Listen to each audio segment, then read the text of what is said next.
I'm feeling great these days. I feel like I've been working more on myself and learning into what aligns with me and who I wanted to be around with. And I'm refining that more and more. So I feel it. I feel good. There's always lots of things going on in my life, and I have friends from different parts of my place. But for me to really um, be authentically me, I can't be everywhere at the same time, and I have to use my time strategically. So have decided I've been learning more to be more intentional.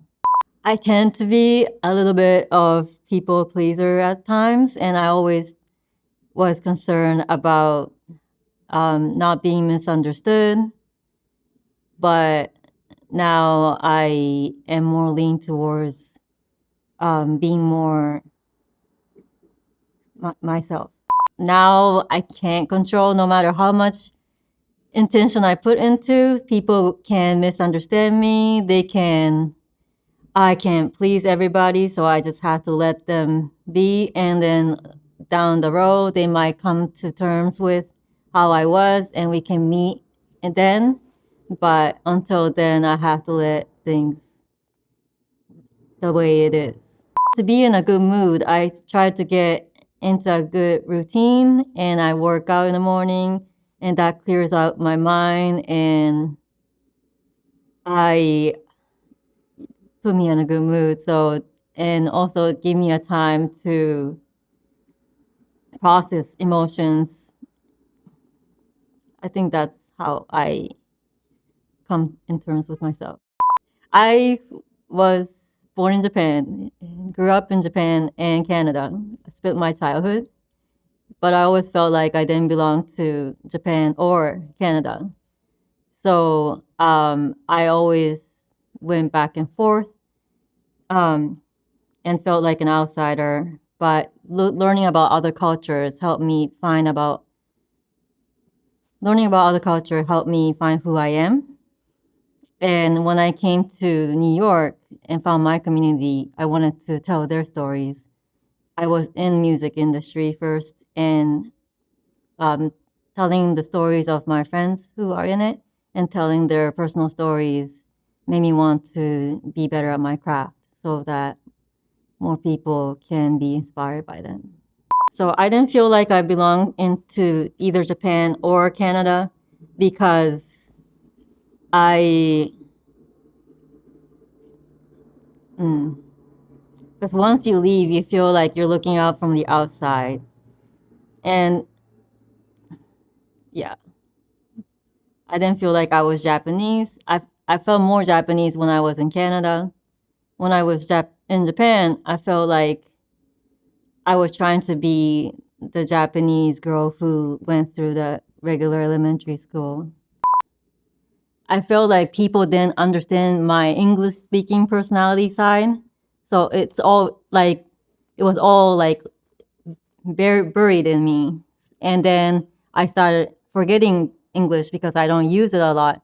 So there was always part of me where like I want somebody to know my English side of me because it's not I have a different personalities and you only see this side of me. And I'm not really this shy person. Like when I was in Canada, I was this way, but you don't know. So I always felt like I wanted that made me feel like I needed like external validation so that I yeah that that approval from people. I'm still learning to come from within and not looking for external validations, but I think confidence, how you carry yourself, comes from from the come from within, and how you connect with people, the energy that you carry with, that all comes from within, and otherwise you attract the wrong people. How I build my confidence, different stages. When I was in high school, junior high school, I felt like also I didn't feel like I fit in, but I had a passion for gymnastics. And I practiced every day after school, before school, and I improved it. And I wasn't really that good at it, but I saw the improvement, and that gave me confidence. Um,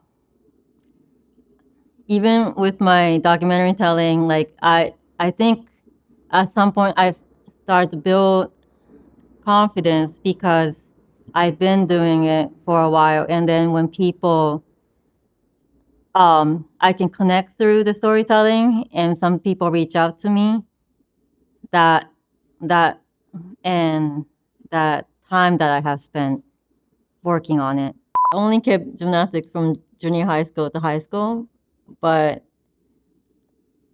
I feel like um, gymnastic is about visualization, and if I have to repeat it in my head, and if I don't, and if I ever think about falling off the beam, I will fall off the beam.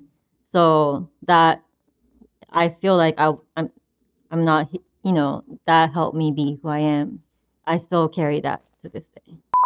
I love the documentary side of the storytelling, the character, people-centered human personal storytelling, because I get to ask really deep questions, and sometimes I get to learn about the person a lot more than sometimes my friends, because you get to learn about the person and I'm the one just listening to them and just being in that intimate space.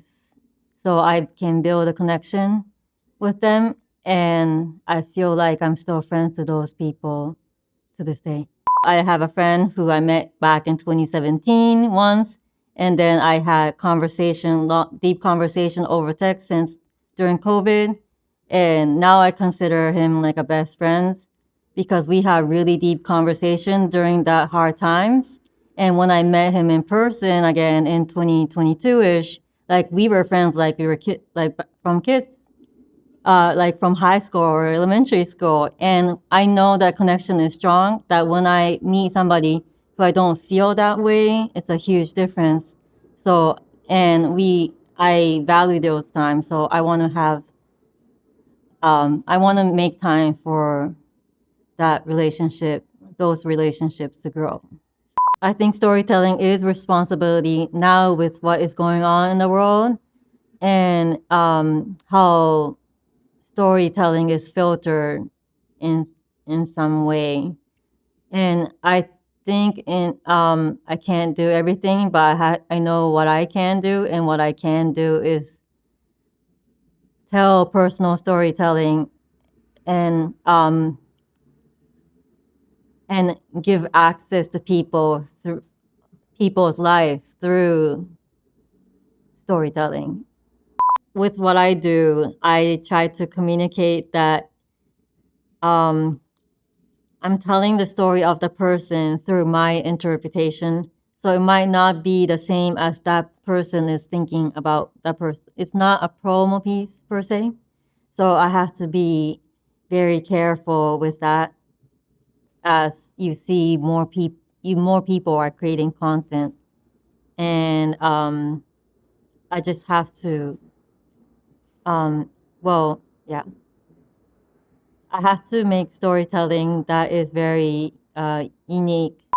That's interesting. I think it comes back to the confidence thing, like confidence of like following the instinct, and like knowing where to edit, or like when you're editing, for me, like it's especially like moving pieces, it's all about like breathing and inhaling and exhale, like, and it's like, okay, this is where I cut, this is where I like, this is where I move to the next. So like that only comes with like my confidence from doing it, and like always feeling right, and just like, okay, I know what I'm doing, like what I'm doing, and I know this is right. So this is the music I'm using. This is it's gonna be all good.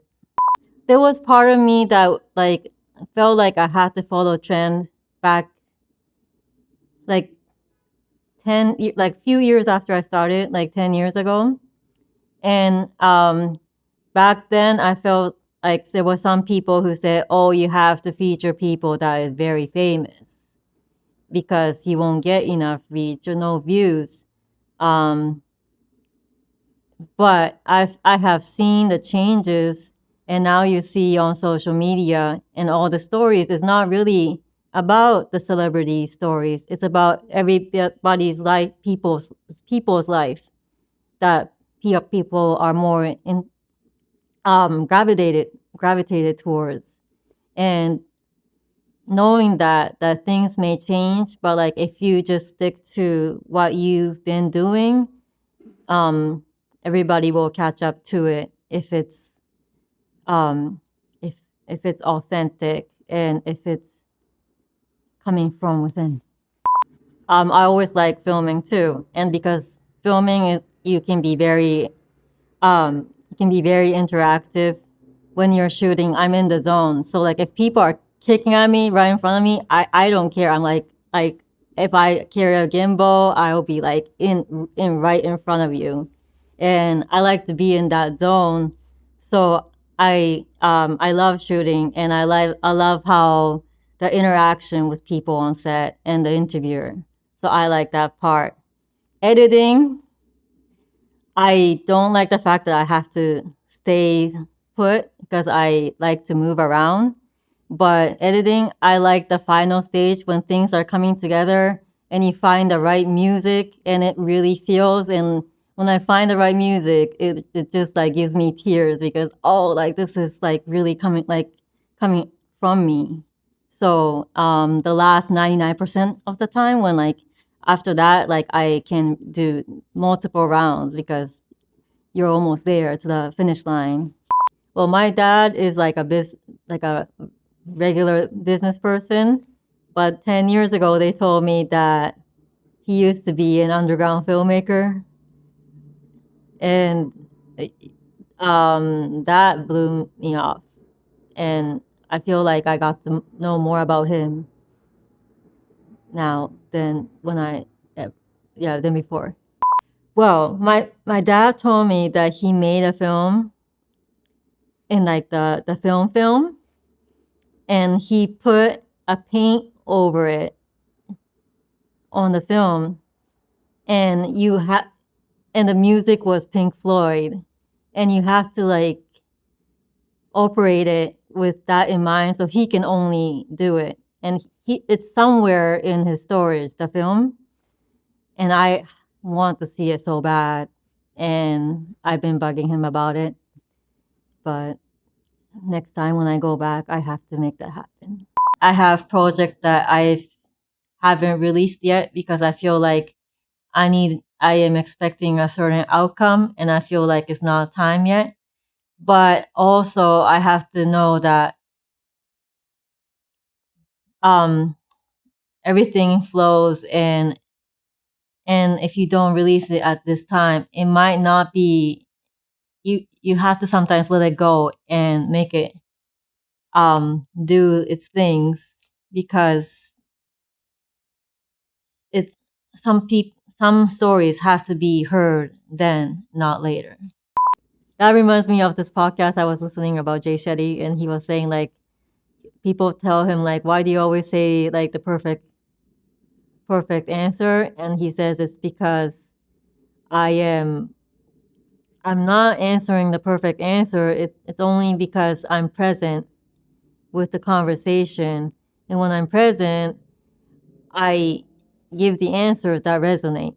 That's all I'm doing, and that stuck with me. Well, what keeps me moving is when people that I haven't met reach out to me and tell me, oh, like, I really like this story.